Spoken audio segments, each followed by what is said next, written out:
Wouldn't be a vote without some polling delays. And of course, we've got some for you tonight. We're hearing about some, and David Common has that very latest. Yeah, Dwight, this information just coming in from Elections Ontario right now. So there are 4 polls, so ridings in 4 of these ridings, the results are going to be delayed. Let me take you through which ones they are. They are all in the Toronto or Greater Toronto area. Humber River, Black Creek, one of them, no results in this riding expected until 10:30. If I change over to now Parkdale High Park, we're not expecting results until 9:30, or not before 9:30, I should say. Next to Spadina, Fort York, no results expected to be reported there until 10. And finally, York Centre, that's in the GTA, also no results expected to be reported until 10. All we're being told is that there are delays at 1 or 2 of the polling stations. There can be lots of reasons for this. It happens quite frequently in elections, but all it means is the count will not begin until after the count has begun in some other ridings, Dwight. Thank you for that update, David. Let's go comment again. Yeah, absolutely, Dwight. I mean, there is the big race, and we'll start seeing results coming in, 34 minutes until those polls begin to close. We'll see the results on that, but I'm very interested in the drama at the individual level. Now, the last election, PC seat gain came at the expense of the NDP. The Conservatives are working to do that all over again. And the PCs picked up 2 seats in Northern Ontario last time. So once again, we expect to see several blue-orange battles tonight.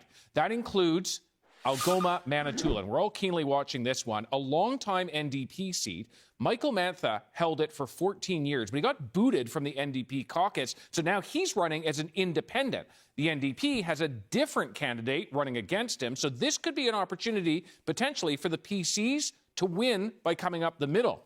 Moving now to the southwest of the province, another region where the PCs made inroads last time around by flipping some NDP seats. And one seat that we're going to really be keeping an eye on tonight, Windsor West. Doug Ford launched his campaign in Windsor.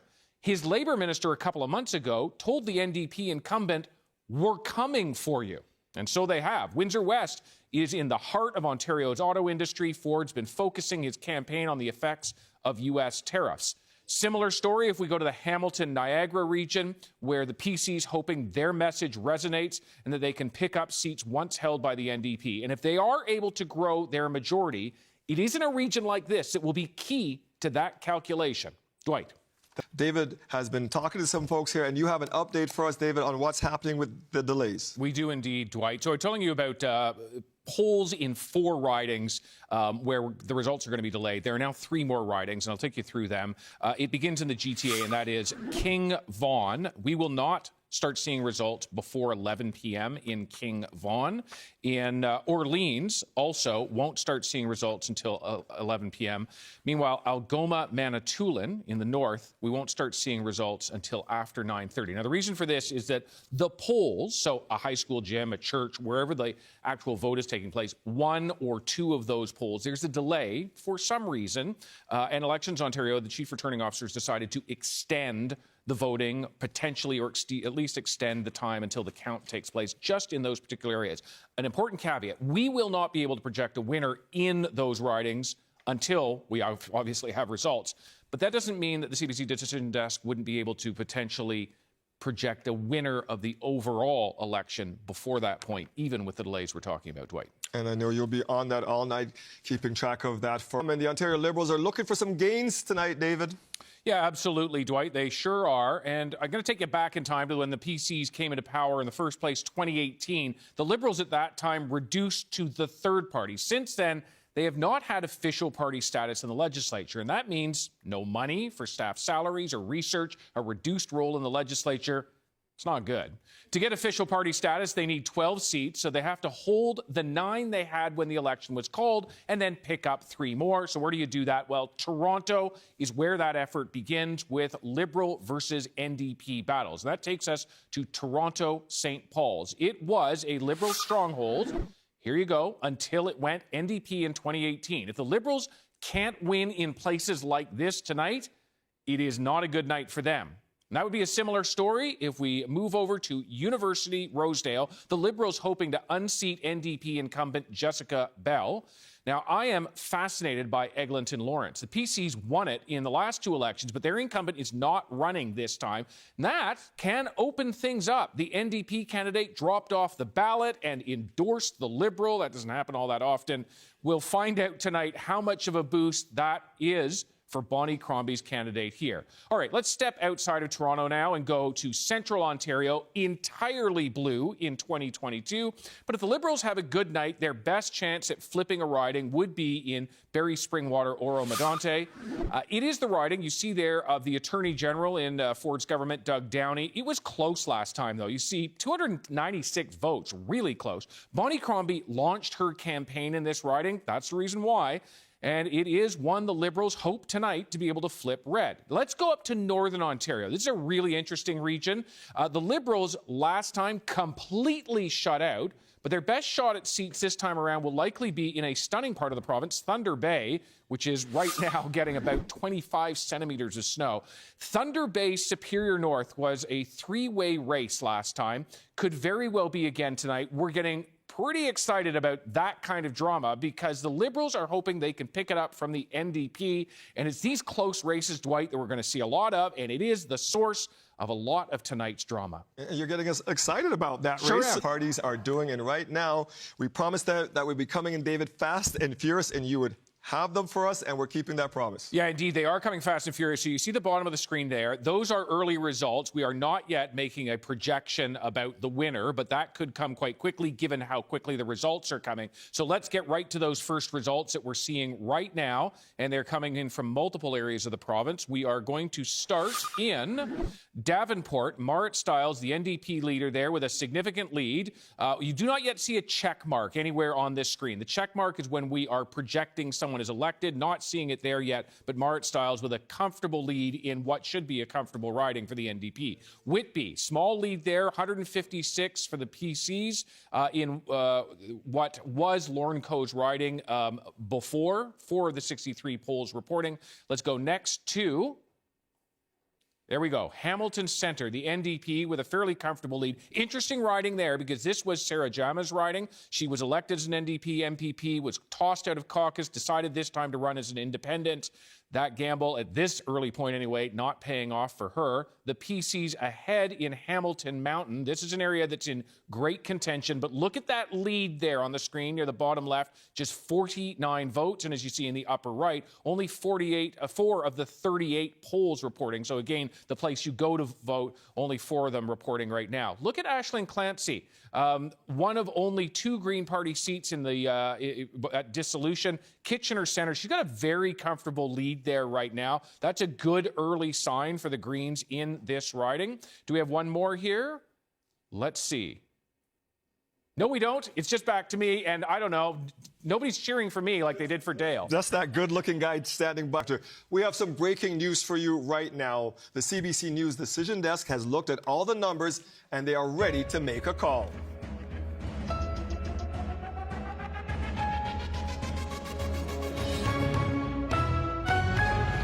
There it is, Ontario. The CBC is projecting a PC majority government, a rare three-peat, a feat not seen since back in 1959. Doug Ford said he needed a fresh mandate to deal with the economic threats to the Ontario economy, and Ontario voters have given it to him. Taking a look right now live at PC headquarters out in Ford Nation, Etobicoke. Big party expected there tonight. And Mike, as we look at these results and the call from our decision desk, no punishment for Doug Ford sending us to the polls early in the dead of winter. It appears this gamble is paying off. Dwight, just how rare 3 majorities are. It's been 65 years since a party in Ontario was able to get 3 straight majorities. The CBC decision desk projecting that.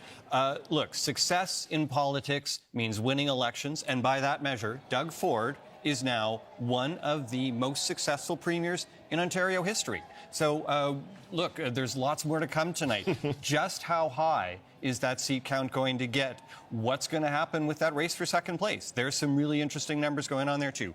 But Doug Ford has done something that hasn't been done since the 1950s. How they pulled this off tonight, David? Yeah, and it is a big event, an epic event for the PCs in Ontario. How did they actually pull it off? We're going to start by looking at the actual votes themselves, what we call the share of the vote.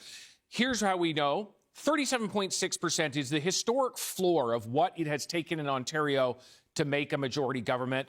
The PC's well above that. And in fact, if you look at that, they have built 2 percentage points on where they were back in 2022. In the last election, the Liberals also building. They're at almost 30% there in terms of the share of the vote. And that is, about 6 percentage points higher than where they were. The NDP, though, are down. They're just at 17.8%. That puts them down about 6% from where they were. How does this translate into seats? Because that, of course, is the big question. Here we take a look right now. Liberals up 7 at this point. The NDP are down 4, the PC's down 3. Now, we're still at an early stage of the evening. Lots of drama still to come, but that is a tale right there about how the Liberals are succeeding in many areas. Let's dive right into some of the ridings themselves. And we're going to start in Thunder Bay, Atikokan. Okay, the star there beside Kevin Holland's name means he is the incumbent in this riding, has a very significant lead, 3,300 votes over top of the NDP, with about a third of the polls reporting. You see in the upper right-hand corner there. We go on to our next riding, and that is Barrie Springwater, Oro Medonte. This is a riding that the PC's, if there was a weak riding anywhere in central Ontario, it was said to be Barrie Springwater, Oro Medonte. Well, 3,200 votes as a lead does not seem very weak to me at all. They have a significant lead. We don't yet see the check mark next to Doug Downey's name, but could well get there, the check mark indicating projection of elected. So a lead of just 68 in Mississauga, Erin Mills. This one's close. If you live in this riding, we're going to watch this very carefully as the vote continues there with 8 of 48 polls. Finally, I'm going to look. There's our check mark. Projected to be elected, Stéphane Sérazen in Glengarry, Prescott, Russell. The PC there, again, with a significant lead, 2,800 votes over his nearest competitor, the Liberal.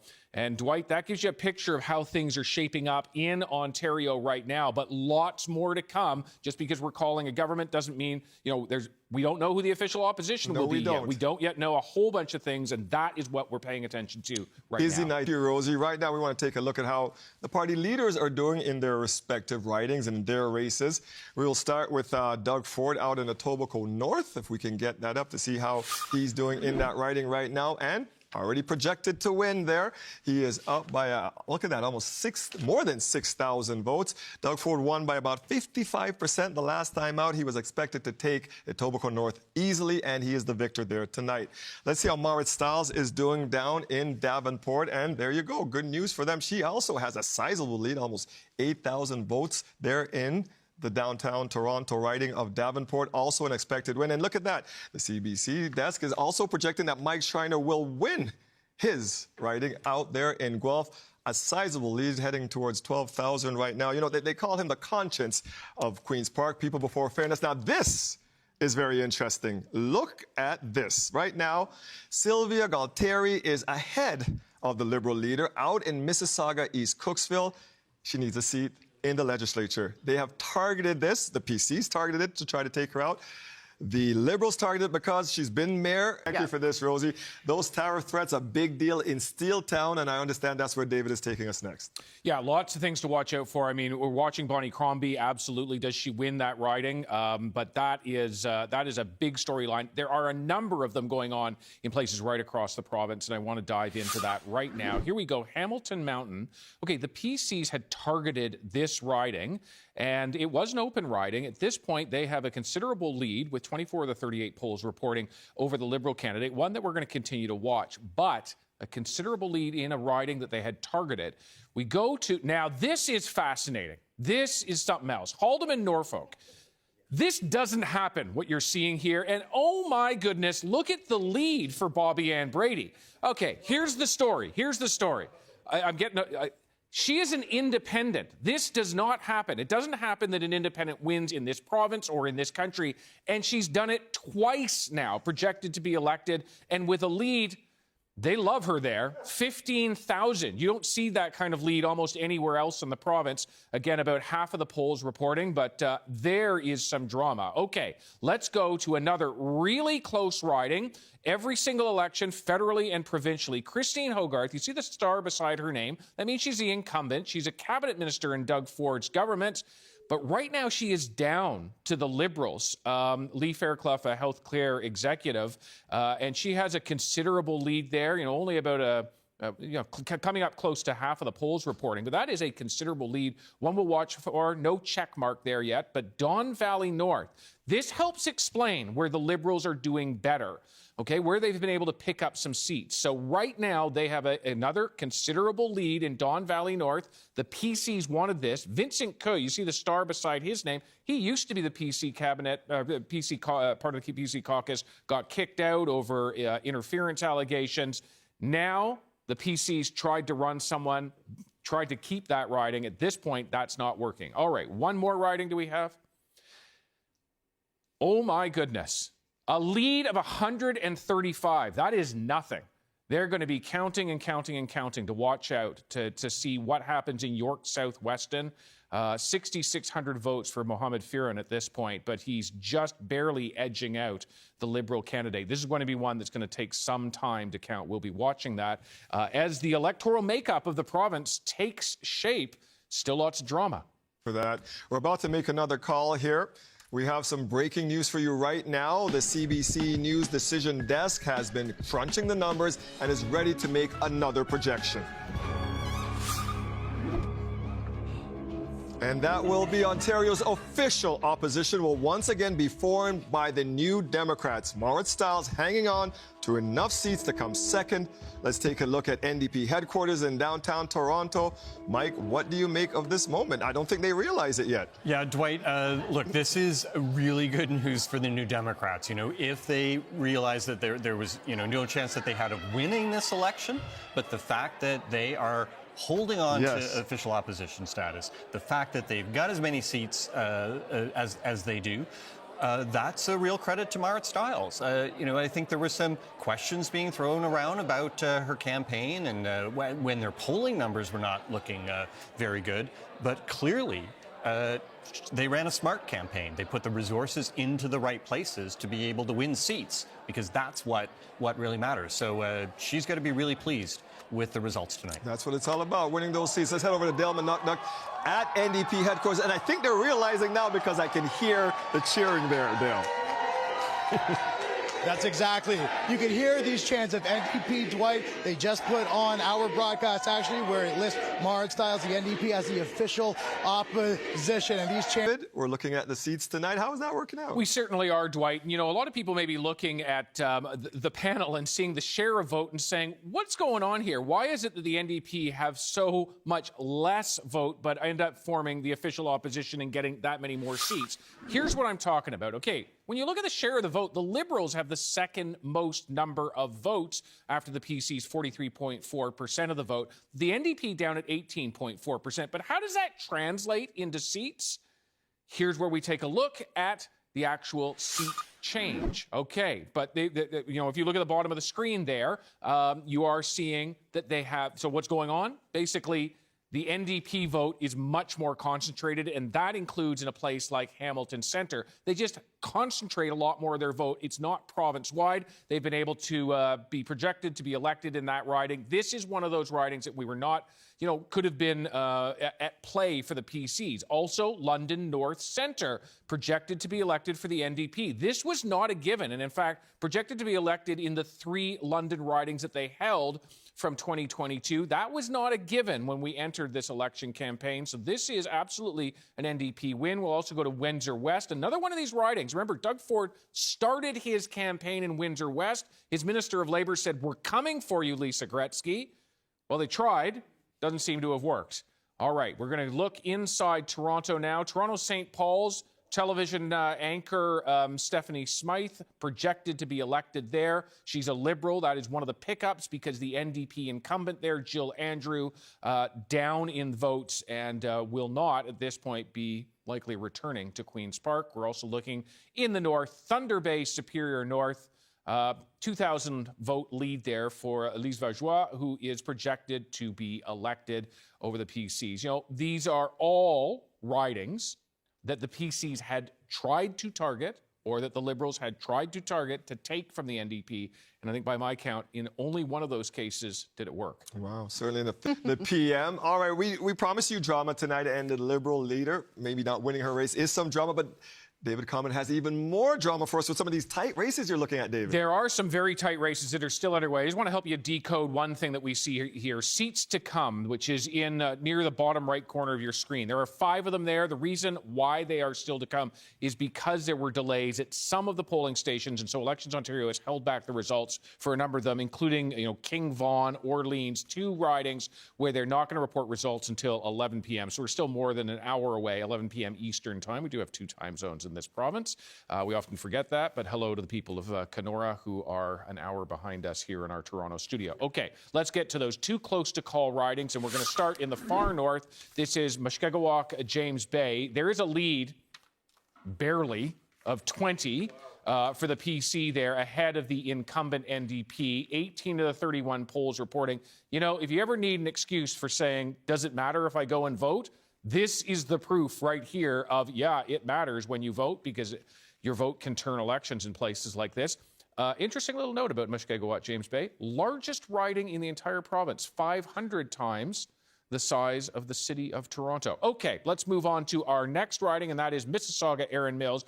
Woo, really tight lead there, 39. The incumbent PC in a fight to keep that over the Liberal. One of those races that had been targeted, of course, in Mississauga by Bonnie Crombie, as we've all been saying, once the mayor of Mississauga, maybe not leading in her own riding, but currently not leading in Mississauga, Erin Mills either. Okay, we're on to the next one. Sault Ste. Marie, the PC candidate. Open race here, no incumbent, a lead of just 112. So another one of these very close ones. And Sault Ste. Marie, of course, very connected to, a lot of minerals and other things, big nickel and everything that, that's Sudbury, but a lot of the mineral extraction and steel, of course, Algoma Steel there, and lots of concern when you talk about Donald Trump tariffs in a place like that. All right, Dwight, back to Queen's Park. That's right. All right, we have some breaking news for you right now. The CBC decision desk looked at the numbers, and they're projecting that Bonnie Crombie will lose in Mississauga, Cooksville East this evening. This means she will not have a seat in the legislature. This is a huge blow to the Liberals tonight. PC Sylvia Galtieri, who spent many years working behind the scenes as a campaign manager and fundraising chair for the party, stepped out from behind the scenes to take down Bonnie tonight. Mike? Wow. It's... definition of bittersweet here. Bonnie Crombie having the potential to having grown her party's seat count at Queen's Park might actually get them over that level of official party status, but doesn't win her own seat. Wow. She's going to be crushed, really. And I said earlier that I was getting texts from a Liberal yeah, and you two need to keep talking to those sources. We love that. It was just this Liberal. There was a Liberal who was questioning whether Bonnie Crombie can survive as leader in that situation where she doesn't win her seat. I've just heard from another Liberal who says she's not going anywhere. Interesting. All right, this is where all this drama is playing out right now. It's out in Mississauga, and Mr. Common, I understand that's where you're taking us. We certainly are going to do that. It's an interesting night, Dwight. When you look at it, the Liberals are the only party to actually increase their seat count compared to the last time. Both the PCs and the NDP are down, yet it's a terrible night for the Liberals. Let's look at why that is. And it begins when you look at the share of the vote. Okay, they're getting almost 1 in 3 of the votes of those who showed up to vote today, almost 1 in 3. They got way more than the NDP in terms of the share of vote, and yet because of the way their vote is concentrated, the Liberals are much more spread across the province, the NDP concentrated in specific ridings, and as a result, the NDP end up with more seats. Let's see what's happened in terms of the seat change. There you see it, the Liberals up 6, and it's coming at the expense province-wide of the NDP and the PCs. If we zero in on Mississauga, you remember Bonnie Crombie, 10 years as the mayor of Mississauga, the whole point of bringing her on board was that she would be able to help the party bring all of the ridings in Mississauga under the Liberal flag. Well, that hasn't happened in Mississauga. Moulton, projected to be elected, the PC candidate there, by a considerable margin.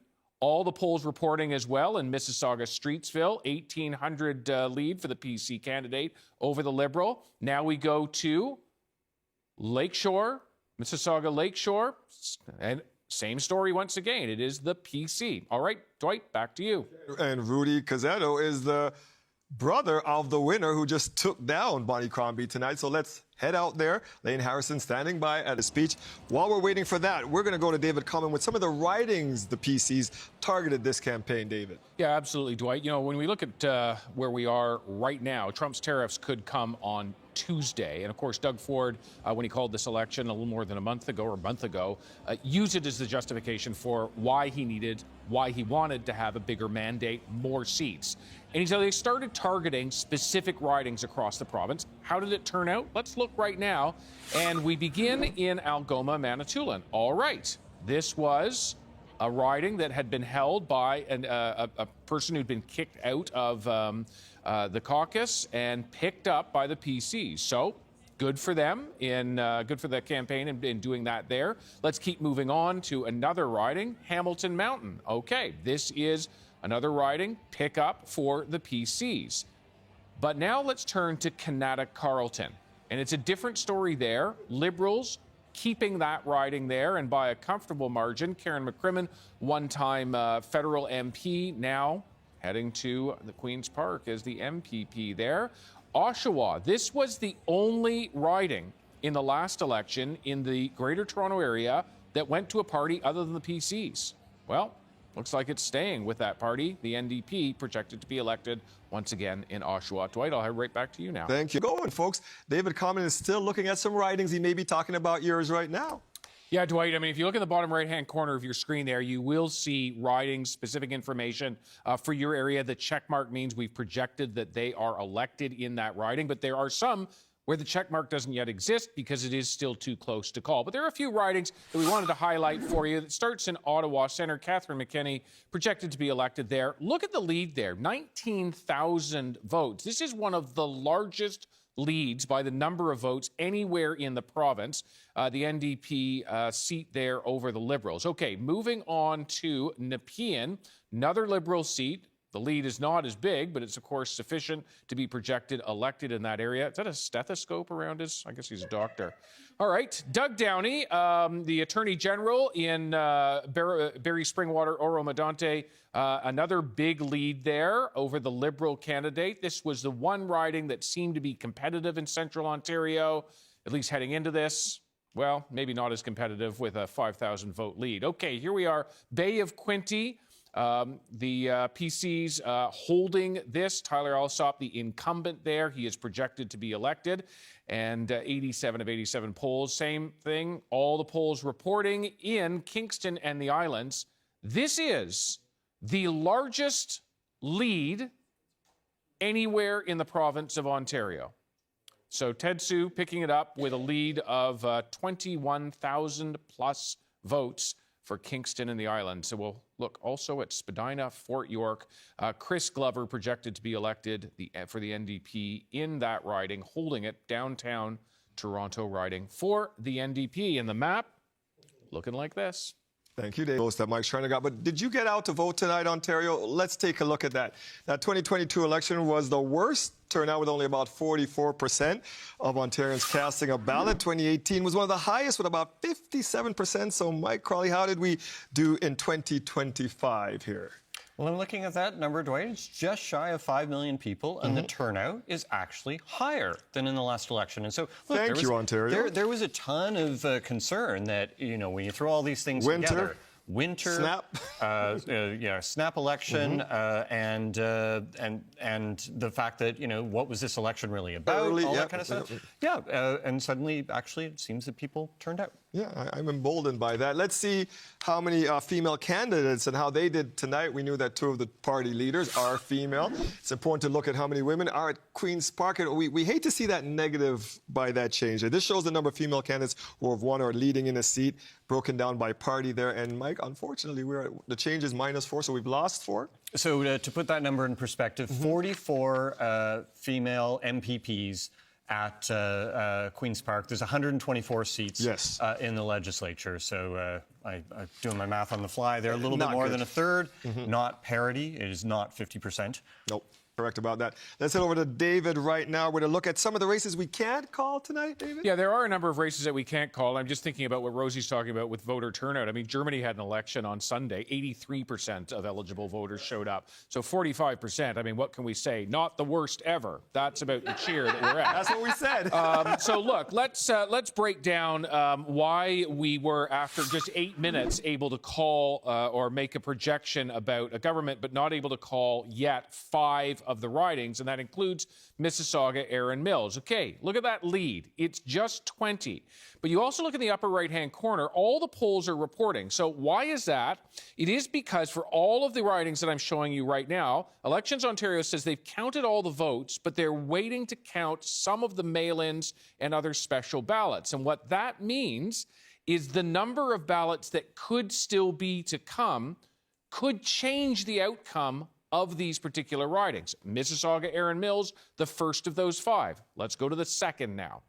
And that is in Sault Ste. Marie, a lead of 118. You know, mail-in ballots, if they've sent out, and I don't know how many they've sent out, but if they've sent out 300 of them, it could change the outcome of that riding. Another one, York Southwestern. Look at that lead, 144. Same deal. We do not know for any of these when they will be counted. Could be overnight, could be in the days to come. Eglinton Lawrence, another example of that. Really close with a lead of 167. Another good example, you know, if you're questioning whether it's right to show up to vote, this is another example. So 331 in Ajax, the Liberal candidate there on track to unseat the PC incumbent. That's significant there because this is all part of the broader 905, the GTA. If it holds like this, it would be a crack in the GTA for a party other than the PCs.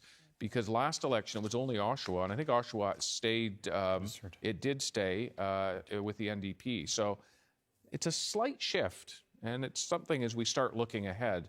But of course, we've got a lot of things ahead, including Tuesday, Trump's tariffs. All right, Dwight, back to you. Thank you very much.